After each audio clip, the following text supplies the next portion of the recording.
Hello everyone. Radhe Krishna. Ram Ram. जय माता दी। तो कैसे हैं आप सब? उम्मीद है कि आप सब ठीक ठाक होंगे, स्वस्थ होंगे और मस्त होंगे। तो फिर आइए हम अपनी सीरीज़ का आज नेक्स्ट लेसन करते हैं। लेसन का नाम है सिल्क रोड और राइटर हैं इसके निक मिडलटन। ठीक है, तो हम देखते हैं भाई ये सिल्क रोड लेसन क्या है। हमें इसकी हिंदी समरी करनी है।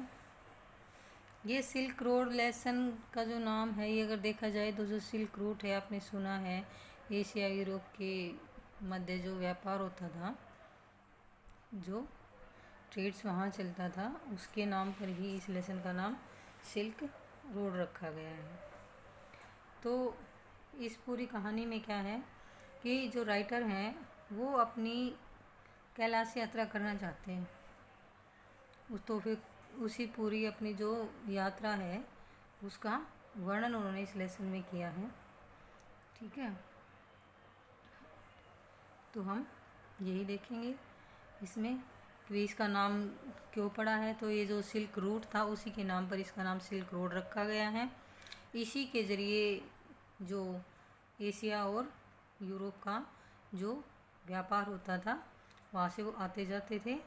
ठीक है, इसी तो सिल्क रूट के ज़रिए ही जो हमारे लेखक हैं वो कैलाश पर्वत की अपनी जो यात्रा है उसको पूरा करते हैं और उनकी इच्छा है कि भाई वो कैलाश पर्वत की परिक्रमा करें। ठीक है, उसकी कोर करें। तो वहाँ की परिक्रमा करना चाहते हैं, तो फिर वो दिखाते हैं कि भाई वो कैसे कैसे जाते हैं। तो जब अपनी इस यात्रा का वर्णन करते हैं तो एक राव नाम के स्थान से अपनी जो ये इनकी यात्रा है उसको स्टार्ट करते हैं। अपनी जर्नी को किस नाम से? राव नाम की जगह से अपनी जो जर्नी है उसको स्टार्ट कर देते हैं। और वहाँ पर एक लेडी दिखाई गई है। लेडी का नाम नहीं बताया गया है, तो वो अपने फ्रेंड का नाम बताया गया है इसमें। राइटर की फ्रेंड का नाम डैनियल। उसके ज़रिए बताते हैं कि भाई वो कैलाश पर्वत जाना चाहता है और वहाँ जाके अपनी यात्रा करना चाहता है। तो अब ये लेडीज ये नहीं दिखाई गई है कि भाई इनकी पत्नी है या कोई और है। तो ये जा रहे हैं, तो भैया उनको एक गिफ्ट देना चाहती हैं। तो ये गिफ्ट में उनको एक शिप स्किन कोट देती हैं। ठीक है, फुल स्लीव्स है वो, शिप स्किन कोट है, मतलब कि लंबी बाजू वाला भेड़ की खाल का कोट है, जो सर्दियों में आम लोग वहाँ पर पहनते हैं कैलाश पर्वत की तरफ। ठीक है, भाई ये तुम्हें सर्दी से बचाएगा। और फिर वो अपने साथ एक सैटन नाम का व्यक्ति है उसको साथ लेता है, जो उसका ज़्यादातर रास्ते पर पथ प्रदर्शक करता है, यानी कि वो उसको अपने साथ लेके जाते हैं और अपनी जो जर्नी है उसको फिर वहाँ से स्टार्ट कर देते हैं।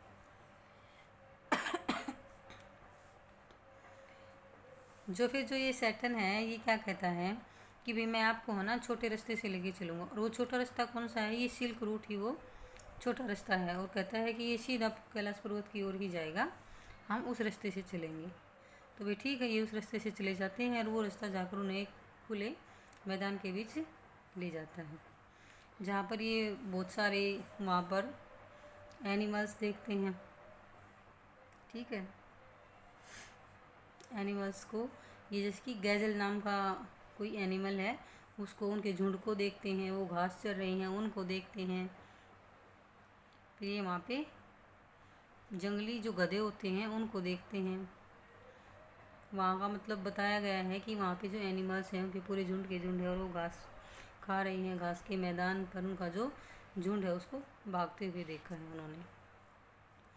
फिर आगे भी चलते हैं तो वो एक क्या है कि मतलब टेंटों के पास चले जाते हैं। किसके टेंट है? वो नोमैड्स के टेंट हैं। अब ये नोमैड्स क्या होते हैं? ये नोमैड्स होते हैं खानाबदोश। अब आप कहेंगे कि खानाबदोश क्या होते हैं? खानाबदोश वो लोग होते हैं जो अपनी आजीविका चलाने के लिए एक स्थान से दूसरे स्थान पर आते जाते रहते हैं। भाई जहाँ इनको अपना ये लगे कि यहाँ पर हमें अपनी आजीविका जीवन जीने के लिए कुछ मिल जाएगा, वहाँ पर ही अपना टेंट वगैरह डाल लेते हैं। तो वहाँ उनके टेंटों के पास से निकलते हैं। अब वहाँ पे कई तरह के टेंट थे, सब ने डिफरेंट टाइप के टेंट लगा रखे थे। और वहाँ पर तिब्बती मैस्टिफ नाम के कुत्ते थे, बड़े बड़े कुत्ते थे वो। और वो हर टेंट के बाहर, मतलब ये सोचो कि वैसे कि जैसे कि टेंटों की वो चौकीदारी कर रहे हों, तो वहाँ पर वो खड़े थे। अब जैसे ही वहाँ से लेखक की गाड़ी गुजरती है, राइटर की, तो वो कुत्ते उसको भाई उस गाड़ी का पीछा करते हैं, भौंकते हैं। तो वो ये सीन दिखाया गया है कि भाई गाड़ी वहाँ से जा रही है तो कुत्ते उनका पीछा करते हैं, उनके भौंक रही हैं।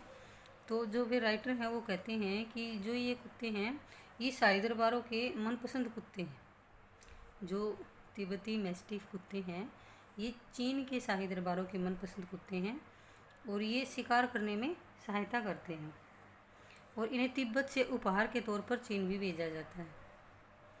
फिर कुछ समय के बाद क्या होता है, जो वो एरिया है वो ख़त्म हो जाता है, जो खुला एरिया है वो ख़त्म हो जाता है और जो पहाड़ी क्षेत्र है वो शुरू हो जाता है, यानी कि वो पहाड़ों की तरफ आगे बढ़ रही हैं। फिर वो आगे क्या देखते हैं कि भाई वहाँ पर तो आगे उनको बहुत सारी बर्फ़ दिखाई देती है और जो रास्ता है वो सीधी चढ़ाई वाला है। आप फिर सोचते हैं कि भाई कैसे चलेंगे, अगर हम इस पे जाएंगे तो जो हमारी गाड़ी है ये फिसल जाएगी, तो इससे तो एक्सीडेंट हो सकता है। लेकिन जो सैटर्न है उसका तो काम है यात्रियों को वहाँ ले जाना। वो क्या करता है, कुछ मिट्टी उठाता है और उस बर्फ़ पर फैला देता है और फिर अपनी गाड़ी को वहाँ चला लेता है। ऐसे वो अपनी उस सड़क को पार करने में कामयाब हो जाते हैं। फिर आगे वो चलते हैं तो फिर उन्हें रास्ता फिर बर्फ़ से बंद रास्ता दिखाई देता है। तो जो सैटर्न है ये बर्फ़ के चारों तरफ ऐसे घुमा घुमा के गाड़ी को वहाँ से निकालने का फैसला करता है और निकाल लेता है। यहाँ से भी वो अपना रास्ता है जो सेफली पार कर लेते हैं। अब आगे वो एक पास पर पहुँचते हैं। पास क्या होता है, दर्रा। दर्रे के मतलब हाइट पर उसकी शिखर पर पहुँच जाते हैं। तो वे रुके और जो सैटर्न है उसने गाड़ी के भी टायर चेक किए, टायर उसका टैंक फ्यूल टैंक चेक किया। और जब वो गाड़ी के फ्यूल टैंक को खोलता है, यानी कि उसकी पेट्रोल की टंकी को जब खोलता है तो सूं सूं की बहुत तेज़ आवाज़ आती है।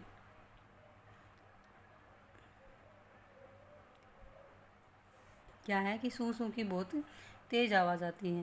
तो फिर वो कहता है कि भाई एनवायरनमेंट का जो प्रेशर बना है उसकी वजह से जो ये पेट्रोल है ये फैल जाता है, उसकी वजह से ये आवाज़ आई है। और फिर वो अपनी जो जर्नी है उसको कंटिन्यू करते हैं। फिर जो वो पास था दर्रा था उसे दूसरी तरफ जाते हैं और फिर वहाँ पर वो कई व्यक्ति देखते हैं। उन्होंने कुछ लोग देखे वहाँ पर जिनके पास क्या थे, कुदाले थे, फावड़े थे। और जिन सब ने जैसा उसको जो लामा नाम की लेडी ने जो वो पहनने के लिए दिया था कोट, सभी लोगों ने वही भेड़ की खाल वाले कोट पहने हुए थे और उन्होंने धूप से बचने के लिए चश्मे यानी कि गोगल्स भी पहने हुए थे। फिर क्या है कि दोपहर के बाद है तो जो राइटर हैं वो होर नाम के एक छोटे से जगह पर पहुंच जाते हैं। कहाँ पहुंचते हैं, होर। तो यह उस पूर्वी पश्चिमी का मुख्य मार्ग था जो लहासा और कश्मीर का पुराना व्यापारी मार्ग था। यानी लहासा और कश्मीर के बीच जहाँ से व्यापार होता था, व्यापारी आते जाते थे, ये वो मेन रास्ता था वहाँ का। तो फिर जो लेखक के मित्र हैं वो उसे उस स्थान पर अलविदा कह देते हैं कि भाई अब आगे तुम जाओ, मैं तो यहाँ से चलता हूँ। तो फिर जो राइटर हैं वो जो होर का जो स्थान है वो उनको अच्छा भी नहीं लगता, क्योंकि वो बना हरियाली थी, चारों तरफ मिट्टी और पत्थर थे, कूड़े के ढेर थे। तो राइटर का एक्सपीरियंस वहाँ पर कुछ अच्छा नहीं था। लेकिन उनके बारे में ये कहा जाता था कि वहाँ पर एक जापानी भिक्षुक आए थे, जो वो आए थे 1900 में, 1919 में। और वहाँ की झील की पवित्रता को देखकर इतना इम्प्रेस हुए थे वो कि वो रोने लगे थे।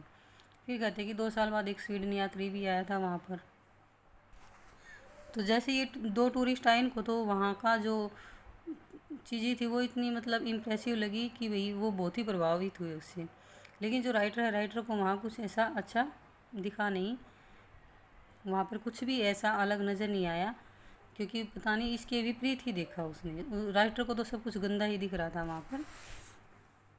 फिर जो होर मानसरोवर है वो झील के तट पर है और जो प्राचीन हिंदू और बौद्ध साहित्य इस झील का वर्णन 4 महान नदियों सिंधु, गंगा, सतलुज और ब्रह्मपुत्र के स्रोत के रूप में करता है।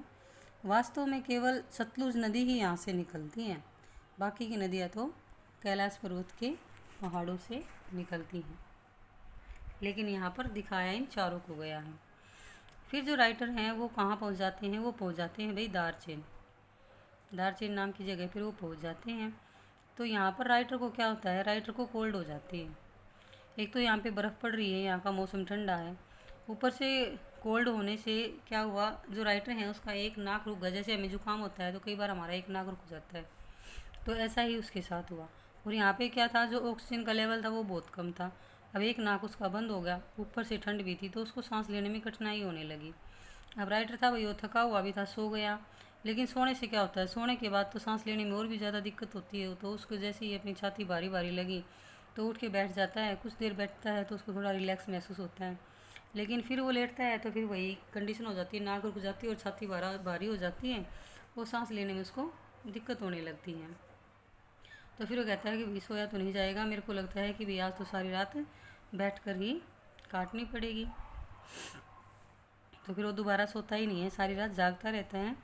जब नेक्स्ट मॉर्निंग जो सैटर्न है उसे दार्जिलिंग के एक मेडिकल कॉलेज में ले जाता है, और वहाँ एक तिब्बती डॉक्टर है, उसे वो 5 डे मेडिसिन्स देता है, दवाई देता है कि भाई दिन में तुम्हें 5 बार खाने के बाद पीने के बाद ही करके ऐसे ऐसे करके तुम्हें 5 बार दवाई लेनी है। और वो दवाई क्या है भाई, उसको लग भी जाती है, यानी कि उसको असर करती हैं, अच्छा प्रभाव डालती है उसको। तो इससे उसको अच्छी नींद आती है और उसकी जो तबीयत है वो ठीक हो जाती है।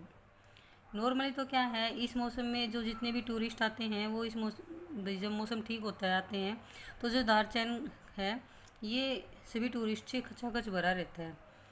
लेकिन अगर हम अब देखिए, क्योंकि अब तो बर्फ़ पड़ रही है, जब टूरिस्ट कब आएंगे, जब बर्फ़ नहीं होगी, मौसम ठीक ठाक होगा। लेकिन जो राइटर आए हैं इस टाइम पे तो बहुत बर्फ़ पड़ रही है, तो यहाँ पर कोई भी टूरिस्ट उसे अपने अलावा दिखाई ही नहीं दे रहा। लेकिन जो भाई, और वो फिर वहाँ पे निराश हो जाता है कि इसको कोई भी टूरिस्ट नहीं दिख रहा आगे बढ़ने के लिए, उसे तो अकेला ही वहाँ आगे जाना पड़ेगा। जो सैटर्न है उसे छोड़ देता है और वहाँ से लासा के लिए लौट जाता है, क्योंकि भाई उसे और भी टूरिस्ट वगैरह को लेना है, अगर कोई आता है तो वहाँ से वो चला जाता है। फिर जो राइटर हैं वो सोचे हैं कि वहाँ कोई ऐसा नहीं होगा भाई जिसे इंग्लिश आती हो भाई, जिसे मैं आसानी से कोई पर्सन करे तो कोई जवाब दे दे, यानी कि किसी से बातचीत कर सके। लेकिन फिर वो क्या होते हैं, वे एक कैफ़े में जाके बैठते हैं, तो वहाँ उनकी मुलाकात एक नोरबू नाम के व्यक्ति से होती है। कैफ़े छोटा था, गुफा के अंदर, मतलब अंधेरा था वहाँ पे, गुफा के जैसा कैफ़े था वो। वहाँ पे उनकी नोरबू नाम के व्यक्ति से मुलाकात हो जाती है। और मतलब इत्तेफाक क्या हुआ कि भाई जो ये नोरबू है ये भी इंग्लिश बोलता है, दोनों को आती है, तो दोनों अपनी बातचीत स्टार्ट कर देते हैं। और उसको पता चलता है कि भाई ये भी है जो कैलाश पर्वत की परिक्रमा करने के लिए ही आया है। और ये बीजिंग में Chinese academy of social science में एथनिक साहित्य यानी इंस्टीट्यूट में ये काम करता है, ठीक है। और ये दोनों फिर क्या करते हैं, आगे कैलाश पर्वत की कोर, मतलब कैलाश पर्वत की परिक्रमा करने के लिए चल पड़ते हैं। और ये क्या है, जो कैलाश पर्वत की जो परिक्रमा है ये बौद्ध साहित्य में इसके महत्व पर लेख लिखा रहा था, मतलब कि बौद्ध साहित्य में इसका वर्णन किया गया है कैलाश पर्वत की परिक्रमा का, ये उससे रिलेटेड है। इससे पहले जो राइटर हैं मतलब इस आशंका से निराश हो जाते हैं कि उसे दार्जिलिंग से लेकर कैलाश पर्वत तक यात्रा अकेले ही करनी पड़ेगी। मगर अब उसकी वो टेंशन तो दूर हो गई, उसकी नोरबू से मुलाकात हो गई थी, अब वो दोनों मिलकर यात्रा करेंगी। और सोचा कि भाई अगर हमारी सोच अच्छी है तो हमारी, मतलब हम पॉजिटिव सोचते हैं तो हमारा वो काम बन ही जाता है। जो नेचर है, जो प्रकृति है, वो हमारा काम कर ही देती है। अभी राइटर की इच्छा थी कि उसे तो कैलाश जाना है और उसकी परिक्रमा करनी ही है। अब वो इस चीज़ से थोड़ा सा उदास भी था कि भाई मैं अकेला हूँ, मुझे तो, मेरे साथ तो कोई यात्रा करने वाला नहीं है, कोई आगे जाने वाला नहीं है। लेकिन क्या होता है कि फिर उसकी वो इच्छा पूरी हो जाती है, वो 1 से 2 हो जाते हैं और वो अच्छे से अपनी यात्रा को पूरा करते हैं, अपनी परिक्रमा को पूरा करते हैं। तो ये था सिल्क रोड का लेसन। उम्मीद करती हूँ कि आप सबको समझ आया होगा।